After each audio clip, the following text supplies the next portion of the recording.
Hello എല്ലാവർക്കും ചെമ്പനീർ പൂവിന്റെ പുത്തൻ പ്രൊമോ വിശേഷങ്ങളിലേക്ക് സ്വാഗതം. അപ്പൊ ആകപ്പാട് നമ്മുടെ ചന്ദ്രോദയത്തിൽ അടിയും പിടിയാട്ടോ നമ്മുടെ ശ്രുതി മിസ്സിംഗ് ആയിരിക്കുകയാണ്. അപ്പൊ ശ്രുതി എങ്ങോട്ട് പോയി എന്നുള്ളൊരു വിവരം ആർക്കും അറിയില്ല. അപ്പൊ നമ്മൾ എല്ലാവരും കൂടെ നമ്മുടെ സച്ചിയെ കുറ്റപ്പെടുത്തുക കേട്ടോ.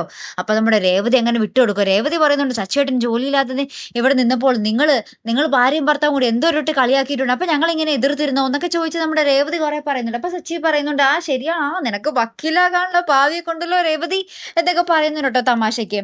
അതിനുശേഷം നമ്മുടെ അച്ഛൻ പറയുന്നുണ്ട് ശ്രുതിയോട് പോയി അന്വേഷിക്കാൻ. അപ്പൊ അച്ഛൻ നമ്മുടെ സച്ചിയോടും പറയുന്നുണ്ട് നീയും കൂടെ ശ്രുതിയുടെ കൂടെ പോണം എന്ന് പറയുന്നിട്ട് ഇവരെല്ലാരും കൂടെ നമ്മുടെ ശ്രുതി അന്വേഷിച്ച് പോകുന്ന ഒരു രംഗങ്ങൾ തന്നെയാണ് നമുക്ക് കാണുവാൻ സാധിക്കും. നമ്മുടെ സച്ചിക്കും ശ്രുതിക്കൊപ്പം നമ്മുടെ രേവതിയും കൂടെ ഉണ്ട് കേട്ടോ.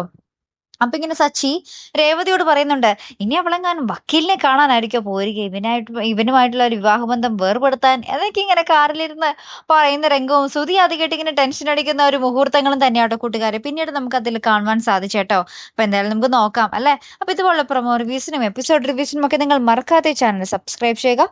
അടുത്തൊരു വീഡിയോ വരുന്നത് വരയ്ക്കും ഗുഡ് ബൈ.